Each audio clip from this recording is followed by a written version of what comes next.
नमस्कार, राज की बात में आपका स्वागत है। ये दौर बैठकों का है। हर पार्टी बैठकें कर रही है। एक तरफ भारतीय जनता पार्टी अपनी स्थिति को और मजबूत करने के लिए अगले लोकसभा चुनाव में सीटों की संख्या बढ़ाने के लिए बैठकें कर रही है, तो दूसरी तरफ अपोजिशन पार्टियां अपने अपने अस्तित्व को बचाने के लिए, साथ ही गठबंधन में बने रहने या बदलने के लिए बैठकें कर रही है।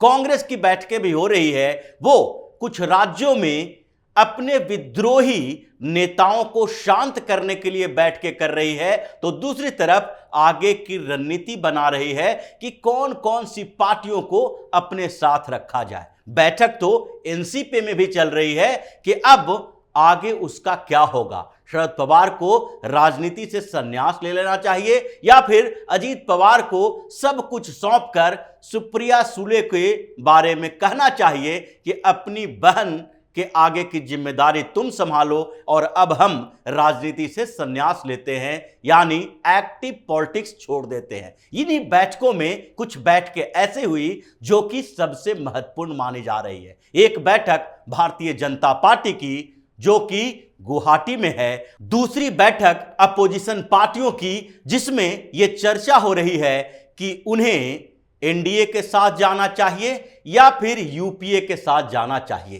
पहली बात करते हैं जो भारतीय जनता पार्टी की बैठक गुवाहाटी में है। गुवाहाटी में एक बैठक का आयोजन हो रहा है जिसमें 12 राज्यों के नेताओं को बुलाया गया है। 8 राज्य नॉर्थ ईस्ट के हैं, तो उसके अलावा पूर्वी भारत के 4 राज्य हैं, बिहार, झारखंड, पश्चिम बंगाल और उड़ीसा।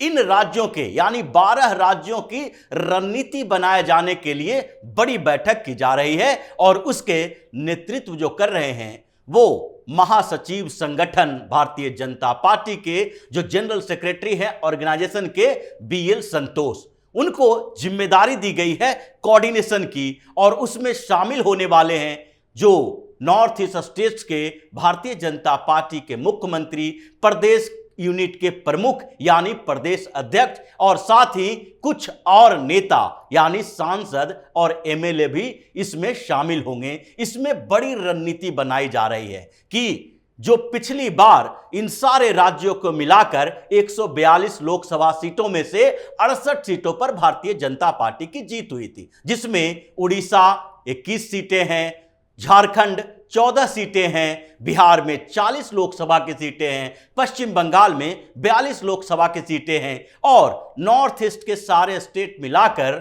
वहां पर 25 लोकसभा की सीटें हैं। यानी टोटल 12 राज्यों की 142 लोकसभा सीटों के लिए स्ट्रेटजी बनाई जा रही है, जिसमें पिछले लोकसभा चुनाव में भारतीय जनता पार्टी ने 68 सीटों पर जीत हासिल की थी और इस बार जो टारगेट है वो है 90 प्लस, क्योंकि पश्चिम बंगाल में 18 लोकसभा सीटों पर पिछली बार जीत हुई थी। इस बार टारगेट दुगना है यानी 35 प्लस सीटों पर जीत के लिए स्ट्रेटजी बनाई जा रही है। हालांकि 35 प्लस सीटें अगर भारतीय जनता पार्टी को न भी आए तो यह आंकड़ा 25 से 30 के बीच जरूर हो सकता है और ये मैक्सिमम टारगेट और मिनिमम टारगेट के बीच की स्ट्रेटजी बनाई जा रही है। बिहार में गठबंधन बदल गया है और इसलिए वहां पर भी नए गठबंधन के साथ ही बैठकों में स्ट्रेटजी बनाई जा रही है कि आगे क्या होना चाहिए। और इसी के कारण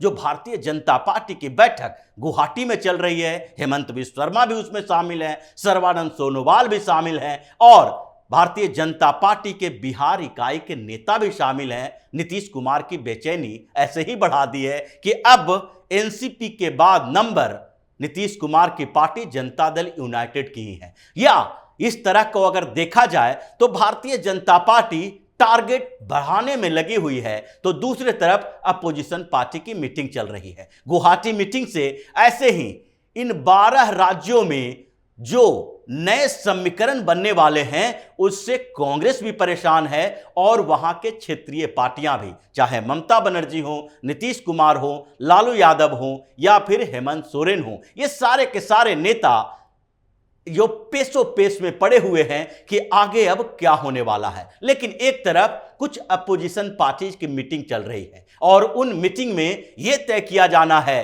कि अब आगे उनकी रणनीति क्या होगी गठबंधन को लेकर। अपने राज्य में सीट जीतने और न जीतने की तो बात की बात है, लेकिन जरूरी यह है कि पहले यह तय किया जाए कि हम अकेले चुनाव लड़ेंगे या फिर किसी न किसी गठबंधन सहयोगी के साथ चुनाव लड़ेंगे। हम किस तरफ जाएं, जीतने वाले के तरफ या हारने वाले के तरफ। इसकी शुरुआत अगर करते हैं तो पंजाब से है एक अपोजिशन पार्टी जो अभी भारतीय जनता पार्टी के सहयोगी पार्टी नहीं है, वो है अकाली दल। अकाली दल पिछले कुछ समय से यह चर्चा चल रही थी कि अकाली दल भारतीय जनता पार्टी के साथ फिर से गठबंधन करने वाली है और सुखबीर बादल इस बात को लेकर मीडिया में तो छुपे छुपे तौर पर रहते हैं, अलायंस की बातें नकारते रहते हैं। लेकिन इस बीच जो बैठक हुई सुखबीर बादल के साथ उनके पार्टी के नेताओं की, उसमें पहला मुद्दा भगवंत मान को लेकर उठा कि भगवंत मान की सरकार के खिलाफ हमें कौन कौन सी रणनीति बनानी चाहिए, गुरुद्वारा में जो उनका इंटरफेरेंस है उस पर क्या चर्चा होनी चाहिए और उसको हम कैसे एग्रेसिव तरीके से आम आदमी पार्टी के खिलाफ उपयोग कर सकते हैं। लेकिन दूसरी जो बड़ी बात थी और वो थी कि हमें किस पार्टी के साथ चुनाव लड़ना चाहिए या फिर हमें अकेले आगे चुनाव लड़ना चाहिए। इन दोनों पर बातचीत हुई जिसमें सबसे ज्यादा लोगों ने यही कहा कि हम अब भारतीय जनता पार्टी के साथ चुनाव लड़ें, गठबंधन करें। क्योंकि यह जो चर्चा हुई इस बात को लेकर कि भारतीय जनता पार्टी के साथ हमने जो गठबंधन तोड़ा उससे नुकसान ज्यादा किसका हुआ है। क्योंकि अगर देखा जाए तो 117 सदस्यीय विधानसभा जो पंजाब की है उसमें 25-30 सीटों पर मैक्सिमम चुनाव भारतीय जनता पार्टी हमारे गठबंधन में लड़ती रहती थी। भारतीय जनता पार्टी यहां पर कभी ज्यादा महत्वाकांक्षी नहीं रही, इसलिए अकाली दल को फायदा मिलता रहा। दूसरी तरफ जो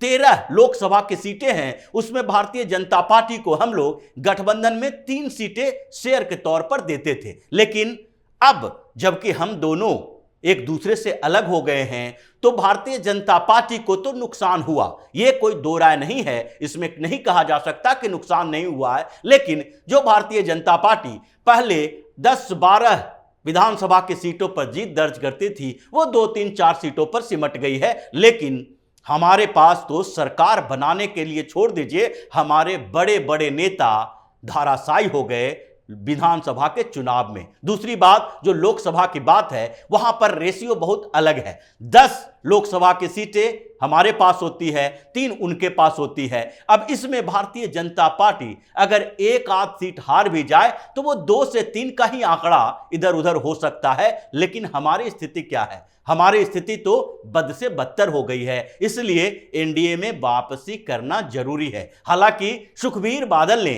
मीडिया के सामने कहा कि अलायंस नहीं होगी, लेकिन अंदर खाने से खिचड़ी पक रही है कि पूरे के पूरे अकाली दल के नेता ये मानते हैं कि उन्हें पीएम मोदी का साथ देना चाहिए, राहुल गांधी जैसे नकारा निकम्मों को जगह नहीं देनी चाहिए, हम उनके साथ नहीं जा सकते। अकेले चुनाव लड़ना भी हमारे लिए खतरे से खाली नहीं है, क्योंकि ये एक्सपेरिमेंट विधानसभा चुनाव में भी हो चुका है और लोकसभा के उपचुनाव में भी 2 जगह पर, सिंगूर में और दूसरी बात जालंधर में, दोनों जगह पर यह पता चल गया है कि अकेले चुनाव लड़ने से क्या नुकसान होगा। इसके अलावा विपक्षी पार्टियों में जिनकी बैठकें चल रही है उसमें आंध्र प्रदेश की 2 पार्टियां हैं, एक टीडीपी तो दूसरा वाईआरसीपी यानी कि जगनमोहन रेड्डी की भी पार्टी और दूसरी तरफ चंद्रबाबू नायडू की पार्टी। चंद्रबाबू नायडू की पार्टी के साथ गठबंधन की पूरी संभावना है, लेकिन उस संभावना के बाद एक और संभावना आंध्र प्रदेश में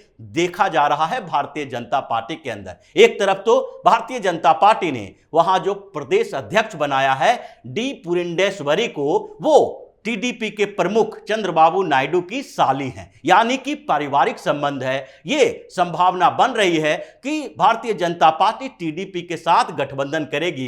टीडीपी के अंदर भी जो बैठकें हो रही है उसमें कहा जा रहा है कि जगनमोहन रेड्डी के खिलाफ हमें भारतीय जनता पार्टी के साथ गठबंधन करना चाहिए। लेकिन एक और समस्या है सीट शेयरिंग के फार्मूले पर, इसलिए भारतीय जनता पार्टी एक और विकल्प देख रही है और वो है जो वाईआरसीपी के साथ गठबंधन को लेकर, और इसके लिए जगन मोहन रेड्डी अभी दिल्ली आए हुए हैं। वो प्रधानमंत्री नरेंद्र मोदी से भी मुलाकात कर सकते हैं, अमित शाह से भी मुलाकात कर सकते हैं, और कुछ और मंत्रियों के साथ उनकी बैठक प्रस्तावित है, जिसके लिए वो एक तरफ राज्य के विकास की बात करेंगे, फंड की बात करेंगे, और भारतीय जनता पार्टी को आगे राज्यसभा में जबकि ऑर्डिनेंस पास करवाना है दिल्ली का, तो उस समय भी राज्यसभा में सपोर्ट करते रहे हैं और आगे भी करने की बात करेंगे। दूसरे तरफ इस बात के लिए भी उन्हें लग रहा है कि अगर भाजपा और टीडीपी का गठबंधन हो गया तो वो पहले से ही एंटी इनकम्बेंसी का झेल रहे हैं, तो आगे उनके लिए मुश्किलें हो सकती है। इसलिए जगन मोहन रेड्डी के साथ भी गठबंधन की संभावना से पूरी तरह से इनकार नहीं किया जा रहा है। तीसरे तरफ बिहार में बहुत बवाल मचा हुआ है इस बात को लेकर कि गठबंधन किसके साथ किया जाए। जीतन राम मांझी ने पहले ही यह मान लिया है कि अब एनडीए के साथ वो जुड़ गए, लेकिन चिराग पासवान के साथ भी अभी दुविधा की स्थिति है। पार्टी के नेताओं के साथ वो बैठकें कर रहे हैं और उसमें यह माना जा रहा है कि चिराग पासवान अब वापसी करेंगे। भारतीय जनता पार्टी की तरफ से भी लगभग हरी झंडी मिली हुई है। वीआईपी भी एनडीए में वापस आएगा और कुशवाहा तो अभी से ही एनडीए के साथ जुड़ चुके हैं। लेकिन इससे भी बड़ी बात है नीतीश कुमार की पार्टी के अंदर की स्थितियों को लेकर, जो गुवाहाटी की मीटिंग में भारतीय जनता पार्टी डिस्कस करने वाली है, और इसी से नीतीश कुमार की टेंशन भी बढ़ी हुई है। नीतीश कुमार पिछले 10 दिनों से लगातार बैठक कर रहे हैं, बात कर रहे हैं विधायकों से, सांसदों से मिलकर हम वहां के विकास की बात कर रहे हैं। लेकिन यह विकास की बात नहीं है, बल्कि फीडबैक है कि हमें किधर रहना चाहिए, क्योंकि एक तरफ यही परिस्थितियां 2017 में आई थी, जब तेजस्वी यादव, लालू यादव के खिलाफ चार्जशीट दायर हुआ था, भ्रष्टाचार का मामला उभरा था, और उस समय जब सुशील कुमार मोदी ने भ्रष्टाचार की बात उठाई और जब लालू का पूरा परिवार भ्रष्टाचार में फिर से दिखाई पड़ा कि उसके खिलाफ ईडी और सीबीआई का एक्शन होने वाला है, तो नीतीश कुमार ने एक बात कही कि हम भ्रष्टाचार के साथ नहीं रह सकते, और पलटी मार ली। इस बीच भी नीतीश कुमार की बेचैनी इसी बात को लेकर है कि वो किधर जाएं, क्योंकि विधायक और सांसद एक तरफ तो ये बात कहते हैं कि चुनावों में हमें आरजेडी के साथ गठबंधन से बहुत ज्यादा फायदा नहीं होगा, वापसी जरूरी है, और इसलिए नीतीश कुमार इस बात को लेकर कंफ्यूज हैं कि भारतीय जनता पार्टी जो स्ट्रेटजी बना रही है, जिस तरीके से महाराष्ट्र में एनसीपी टूट गई है, उसी तरीके से जदयू के नेता जो बार बार इस बात के लिए हम पर दबाव बना रहे हैं कि आप राजद का साथ छोड़िए, एनडीए में वापसी कीजिए, अगर हम नहीं करते हैं तो हो सकता है कि यही लोग विद्रोह कर दें, जिसकी संभावना है। और कुशवाहा से लेकर आरसीपी सिंह तक जो पहले जदयू में थे, इन लोग भी बार बार कह रहे हैं, विपक्षी पार्टियों की बात तो छोड़ दीजिए, क्योंकि भारतीय जनता पार्टी का कोई नेता कहता है, मांझी कहते हैं, तो वो एक अलग इशू है। लेकिन ये लोग इंटरनली जदयू से जुड़े हुए हैं और ये कहते हैं कि कई सांसद और विधायक इनके संपर्क में हैं जो कभी भी नीतीश का साथ छोड़ सकते हैं। यानी 7 से ज्यादा अपोजिशन पार्टी की बैठकों में ये बातें तय की गई है। उसमें से उत्तर प्रदेश की भी एक पार्टी है और वो है जयंत चौधरी की, उसकी भी बैठकें चल रही है और उसमें भी यही बात किया जा रहा है कि उन्हें अब समाजवादी पार्टी के साथ जाना चाहिए या नहीं। यूपी की बात जब होती है तो कांग्रेस की चर्चा भी होनी चाहिए, और इसमें भी एक और बैठक कांग्रेस की, प्रदेश कांग्रेस की उत्तर प्रदेश की हुई, और उसमें एक बात साफ तौर पर कह दिया गया कि अब समाजवादी पार्टी के साथ किसी भी हालत में हम लोग गठबंधन नहीं करेंगे। समाजवादी पार्टी के अलावा किसी और पार्टी के साथ गठबंधन हो सकता है। यह एक्सपेरिमेंट हम लोगों ने पहले भी किया और उसमें हमें फायदा नहीं मिला। आगे भी जो ग्राउंड लेवल पर लोग हैं, जो काम कर रहे हैं, जो पब्लिक का सेंटीमेंट जानते हैं, उनका कहना है कि समाजवादी पार्टी के साथ गठबंधन नहीं हो सकता कांग्रेस का। और इसलिए समाजवादी पार्टी के मुखिया अखिलेश यादव आजकल केसीआर से मिल रहे हैं, विपक्षी पार्टियों में तीसरे मोर्चे की तैयारी कर रहे हैं, ताकि उनको सपोर्ट करने के लिए कुछ राज्यों के मुख्यमंत्री या बड़े नेता हों, और उसमें केजरीवाल, केसीआर ऐसे नेता भी शामिल हैं जो उनको सपोर्ट करने के लिए उत्तर प्रदेश में कुछ रैलियां कर सके। ममता बनर्जी भी आने वाली है, तो इसलिए विपक्षी पार्टियों में कंफ्यूजन का दौर चल रहा है। 7 पार्टियों ने बैठकों में लगभग ये तय कर लिया है कि वो एनडीए में जाएंगे, पीएम मोदी से हाथ मिलाएंगे।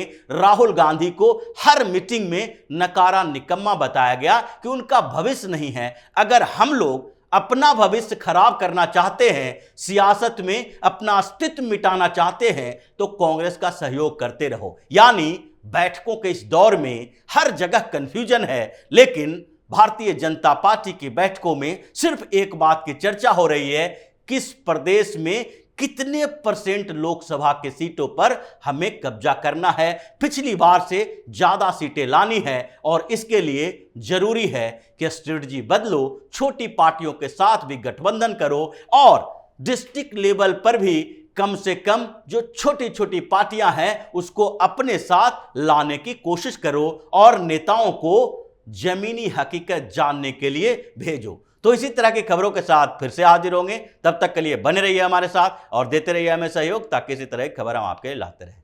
धन्यवाद।